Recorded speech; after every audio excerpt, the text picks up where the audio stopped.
তোমরা যারা এবার 2024-25 শিক্ষাবর্ষে কলেজে ভর্তি হতে চলেছো, তোমাদের জন্য আজকের এই ভিডিওটা খুবই ইম্পর্টেন্ট একটা ভিডিও রয়েছে।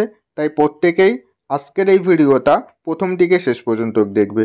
তাহলে তোমাদের কলেজের ভর্তি নিয়ে যে সমস্ত প্রশ্ন রয়েছে প্রত্যেকটা প্রশ্নের উত্তর আজকের এই ভিডিওতে পেয়ে যাবে। ওকে, তাহলে চলো যে প্রশ্নগুলি রয়েছে সেগুলিতে আসা যাক। তো প্রথম প্রশ্ন, যে দাদা আমরা কলেজে ফর্ম ফিল আপ করেছিলাম, ফর্ম ফিল আপ করার সময় আমরা অনেকগুলো কলেজের ফর্ম ফিল আপ করেছি।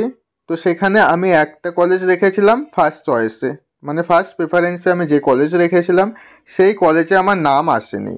আমার নাম এসছে 3 নাম্বার কলেজে, বা অনেকের এসছে 4 নাম্বার কলেজে।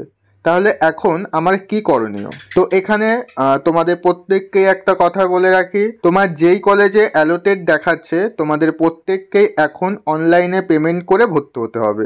এবং ভর্তি হওয়ার সময় তুমি যদি তোমার পছন্দের কলেজটাকে নিতে চাও, তাহলে পেমেন্ট করার আগে ওখানে দেখবে অটো আপগ্রেশনের যে অপশনটা এসছে সেটাকে ইয়েস করে তবেই পেমেন্ট করবে। তাহলে কি হবে, তোমার যেটা ফার্স্ট প্রেফারেন্সে ছিল, মানে পছন্দের যে কলেজটা ছিল, সেখানে তুমি পরবর্তীতে ভর্তি হতে পারবে। কিভাবে ভর্তি হবে?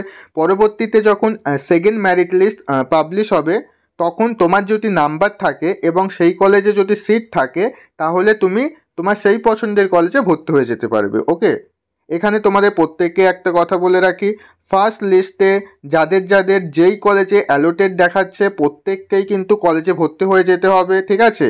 যাদের ফার্স্ট চয়েসের কলেজ তোমরা পাওনি, তোমরা প্রত্যেকেই ভর্তি হয়ে যাও এবং ভর্তি হওয়ার সময় অটো আপগ্রেশনের যে অপশনটা রয়েছে সেটা ইয়েস করে রাখবে। তাহলে তোমরা তোমার পরবর্তী লিস্টে তোমার পছন্দের কলেজটাকে পেয়ে যেতে পারো, ঠিক আছে? এবার আসা যাক, যাদের ফার্স্ট চয়েসেই অ্যালোটেড দেখাচ্ছে, অর্থাৎ তুমি যেই কলেজটাকে প্রথমে রেখেছিলে, মানে পছন্দের কলেজ ফার্স্ট প্রিফারেন্সে রেখেছিলে, সেই কলেজে নাম চলে এসেছে, তাহলে তোমাদের কি করতে হবে? তোমাদের 12 তারিখ থেকে তো মেরিট লিস্ট বেরিয়েছে, 12 থেকে 18 তারিখের মধ্যে অনলাইনে পেমেন্ট করে ভর্তি হয়ে যেতে হবে, ঠিক আছে? তোমরা এর পরে আর অন্য কোনো কলেজে চান্স পাবে না, অর্থাৎ অন্য কলেজে তোমাদের আর নাম আসবে না, কারণ তোমরা তোমাদের ফার্স্ট প্রেফারেন্সে যে কলেজটা রেখেছিলে সেই কলেজেই তোমার নাম চলে এসছে, ঠিক আছে? এই যে দুটো জিনিস ছিল, আশা করছি এই দুটো জিনিসটা নিয়ে তোমাদের প্রত্যেকের মনে প্রশ্ন ছিল। তো এই প্রশ্নটা আশা করছি তোমরা এই ভিডিওটা দেখে বুঝতে পেরে গেছো। ওকে, তো এখানে আমি তোমাদের একটা কথা বলে রাখি, এটা তোমরা অনেকেই ভাবছো যে আমার ফার্স্ট প্রেফারেন্সে যে আমি কলেজটা দিয়েছিলাম আমার সেই কলেজে নাম আসেনি, আমার 4 নাম্বার বা 3 নাম্বার কলেজে নাম এসছে, তাই আমি এখন এই কলেজে ভর্তি হব না, আমি সেকেন্ড মেরিট লিস্টের জন্য ওয়েট করব। তো এই জিনিসটা যদি তোমরা ভেবে থাকো তাহলে কিন্তু তোমরা প্রত্যেকেই ভুল ভাবছো, তাহলে কিন্তু তোমরা আর কলেজে ভর্তি হতে পারবে না। কেন বললাম? তোমার এখন যেই কলেজে নাম এসছে, অর্থাৎ যেই কলেজে অ্যালোটেড দেখাচ্ছে, তোমাদের প্রত্যেককেই কিন্তু 18 তারিখের মধ্যে ফিস পেমেন্ট করে কলেজে ভর্তি হতে হবে, ঠিক আছে? 18 তারিখের পরে কিন্তু আর ডেট দেওয়া হবে না। যখন তুমি তোমার প্রোফাইলটি লগ ইন করবে সেখানে তো তোমাদের অ্যালোটেড বলে অপশনটা দিয়ে দেবে, এবং পেমেন্ট করবে যখন তার নিচে দেখবে এখানে লেখা থাকবে। তো এখানে দেখো তোমরা প্রত্যেকে অ্যাডমিশনের নিচে একটা লেখা দেখতে পাচ্ছ, এখানে এটাই বলা আছে যে তোমাদের প্রত্যেককেই নির্দিষ্ট সময়ের মধ্যে পেমেন্ট করতে হবে, এবং তুমি যদি ভর্তি না হও তাহলে কিন্তু পরবর্তীতে আর তুমি ভর্তি হতে পারবে না, ঠিক আছে? তাই তোমার এখন যেই কলেজে নাম এসছে তুমি সেই কলেজে ভর্তি হয়ে যাবে।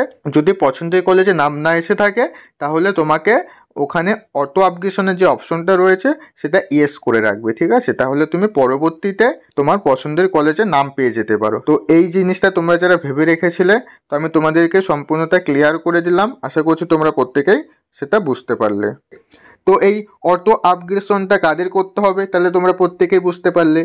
যাদের ফার্স্ট প্রেফারেন্সের কলেজে নাম আসেনি, তোমাদের পেমেন্ট করার সময় অটো আপগ্রেশনের যে অপশনটা রয়েছে সেটা অন করে দিতে হবে, মানে ইয়েস করে দিতে হবে, তাহলে তোমরা পরবর্তীতে তোমাদের পছন্দের কলেজে নাম পেয়ে যাবে। ওকে, এবার আসা যাক যাদের কোনো কলেজেই নাম আসেনি, কারণ এমনও অনেকে রয়েছে যাদের কোনো কলেজেই নাম আসেনি ফার্স্ট লিস্টে। তো তোমরা কিছুদিন ওয়েট করো, সেকেন্ড যে মেরিট লিস্ট পাবলিশ হবে সেই সেকেন্ড মেরিট লিস্টে তোমাদের প্রত্যেকেরই নাম চলে আসবে, ঠিক আছে? কারণ কলেজে প্রত্যেকেই ভর্তি হতে পারবে। ফার্স্ট লিস্টে যাদের নাম আসেনি তোমরা প্রত্যেকে সেকেন্ড লিস্টে চান্স পেয়ে যাবে, ঠিক আছে? অটো আপগ্রেশন দেবে, তোমাদের সেই যে তুমি পছন্দের কলেজে চান্স পেলে কি না সেটা তোমরা প্রত্যেকেই যে সেকেন্ড মেরিট লিস্ট বেরোবে সেখানে তোমরা দেখতে পেরে যাবে, সেখানে তোমরা দেখতে পাবে। ঠিক আছে, তো এই ছিল তোমাদের ইম্পর্টেন্ট যে কোশ্চেন। এই কোশ্চেনগুলি তোমাদের প্রত্যেকেরই ছিল এবং ভর্তি নিয়ে যে সমস্যাটা ছিল আশা করছি তোমরা প্রত্যেকেই বুঝতে পেরে গেলে। এর পরেও যদি তোমাদের কোনো বিষয়ে প্রশ্ন থেকে থাকে অবশ্যই ভিডিওর কমেন্টে জানাবে।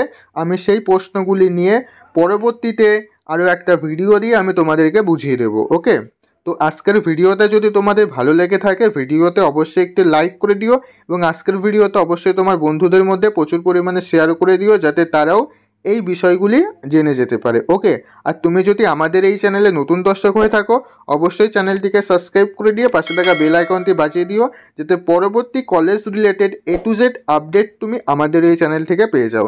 তারপর দেখা হচ্ছে পরবর্তী ভিডিওতে, তোমরা সবাই ভালো থেকো।